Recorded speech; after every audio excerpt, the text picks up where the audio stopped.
আসসালামু আলাইকুম বন্ধুরা, বাংলার সহজ রান্না চ্যানেলে আপনাদের সকলকে স্বাগত। আশা করছি আপনারা সকলেই খুব ভালো আছেন।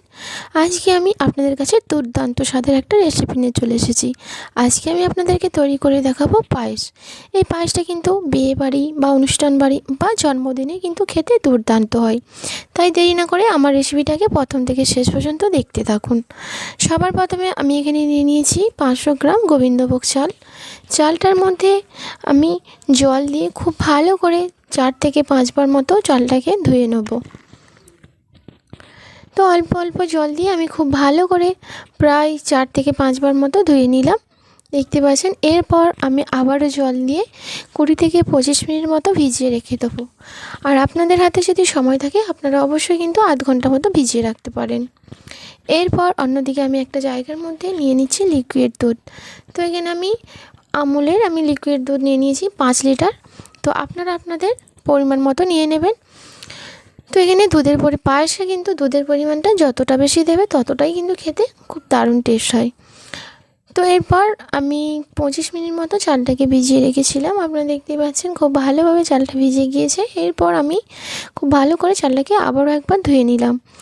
এরপর যে জায়গাটার মধ্যে আমি পায়েসটা রান্না করে নেব সেই পাত্রের মধ্যে আমি ঢেলে দিলাম 5 লিটার লিকুইড দুধ। দুধটা দেওয়ার পরে কিন্তু আমি খুব ভালো করে দুধটাকে ফুটিয়ে জাল করে নেব। তো আমি এখানে খুব ভালো করে কন্টিনিউ নাড়াচাড়া করে খুব ভালো করে দুধটাকে জাল করে নিচ্ছি।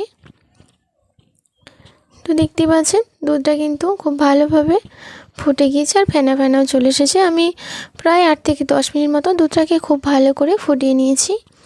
এরপর এর থেকে আর দুধের যে পাতলাটা ছিল সেটাও কিন্তু অনেকটাই গাঢ় হয়ে এসেছে। তো এরপর এর থেকে আমি তুলে নেব 1.5 কাপ পরিমাণ লিকুইড দুধ, কারণ এই গরম দুধের মধ্যে আমি এখানে ঘোড়া দুধটাকে খুব ভালো করে মিশিয়ে নেব।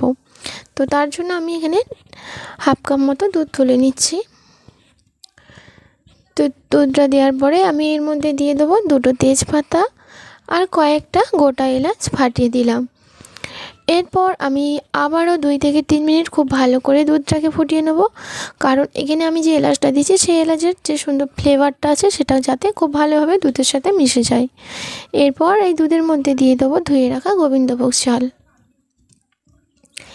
পায়েস রান্না করার সময় কিন্তু অবশ্যই চালটা দেওয়ার পরে কন্টিনিউ নাড়াচাড়া করে নিতে হবে, তা নাহলে কিন্তু তলায় বসে যাবে আর তলায় এঁচে গেলে কিন্তু খেতে ভালো লাগবে না।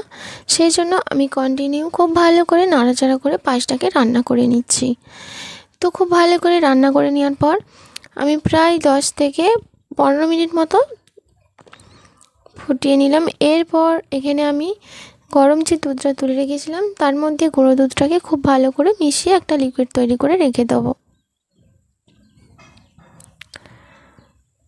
তো খুব ভালোভাবে দেখতেই পাচ্ছেন আমি লিকুইড করে নিয়েছি গুঁড়া দুধটাকে লিকুইড দুধের সাথে দিয়ে। তো এরপর আমি খুব ভালো করে পায়েসটাকে দেখতেই পাচ্ছেন কন্টিনিউ নাড়াচাড়া করে রান্না করে নিয়েছি। আর এই গোবিন্দভোগ চালটাও কিন্তু খুব ভালোভাবে সেদ্ধ হয়ে গিয়েছে, সেটা আমি আপনাদেরকে দেখিয়ে দেবো। তো এরপর আমি যে গুঁড়ো দুধটা গুলে রেখেছিলাম সেটা এবার আমি পায়েসের মধ্যে দিয়ে দিলাম, দিয়ে খুব ভালোভাবে নাড়াচাড়া করে নিচ্ছি। এরপর আমি আপনাদেরকে দেখিয়ে দেবো যে চালটা কতটা সুন্দরভাবে সেদ্ধ হয়ে গিয়েছে। তো দেখতে পাচ্ছেন আমি 2টো আঙুল দিয়ে চেপার পর কিন্তু একদম খুব ভালোভাবে হয়ে গিয়েছে, ভেঙে গিয়েছে আর একদম খুব পারফেক্টভাবে সেদ্ধ হয়ে গিয়েছে। তো আমি আবারও 2 থেকে 3 মিনিট ফুটিয়ে নিলাম। এরপর এর মধ্যে দিয়ে দিলাম 400 গ্রামের মতো চিনি। তো এই পায়েসের যে মিষ্টিটা আমি এখানে দিয়েছি আপনারা আপনাদের পছন্দ মতন নিয়ে নেবেন, কারণ অনেকে মিষ্টি কড়া খেতেও ভালোবাসে আবার কেউ অল্প খেতেও ভালোবাসে। আর এর মধ্যে দিয়ে দিলাম অল্প পরিমাণে একটু বাতাসা। চিনি আর বাতাসাটা দেওয়ার পর আমি আবারও খুব ভালো করে নাড়াচাড়া করে পায়েসটা রান্না করে নেব। এখানে পায়েসটা যে রান্না করছি তার জন্য কিন্তু ওই পায়েসটা কিন্তু অবশ্যই একটু পাতলা করে নিতে হবে, বেশি গাঢ় নেওয়া যাবে না। এরপর পায়েসের টেস্টটা ব্যালেন্স রাখার জন্য আমি এর মধ্যে আরও দিয়ে দিলাম অল্প একটু লবণ। লবণটা দিলে কিন্তু টেস্টটা আরও ভালো হয়। এরপর সব কিছু দিয়ে আমি খুব ভালো করে নাড়াচাড়া করে আবারও রান্না করে নিলাম, প্রায় খুব হয়ে এসেছে। এরপর আমি আগে থেকেই কাজু বাদাম আর কিশমিশ ভিজিয়ে রেখেছিলাম। দেখতে পাচ্ছেন কতটা সুন্দরভাবে ভিজে গিয়েছে। এরপর কাজু বাদাম আর কিশমিশটাকে আমি একটা ফ্রাই প্যানের মধ্যে ঘি দিয়ে খুব ভালো করে ভেজে নিচ্ছি।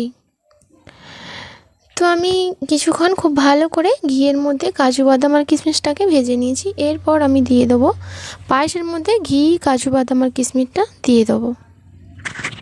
এখানে পায়েসের মধ্যে যা যা উপকরণ দেওয়ার আমি সব উপকরণগুলো এখানে নিয়ে নিলাম। ঘি, কাজু বাদাম, কিশমিশটাকেও আমি খুব ভালোভাবে পায়েসের সাথে মিশিয়ে নিচ্ছি। তো বন্ধুরা, আমার এই পায়েস রান্নাটা কিন্তু একদম পারফেক্টভাবে তৈরি হয়ে গেছে। আর পায়েসের ঘনত্বটা আপনারা দেখে বুঝতেই পারছেন। আর অবশ্যই কিন্তু একটু পাতলাভাবে রাখতে হবে, খুব পাতলাও না আবার খুব গাঢ় না, কারণ ঠান্ডা হলে এটা বসে যাবে।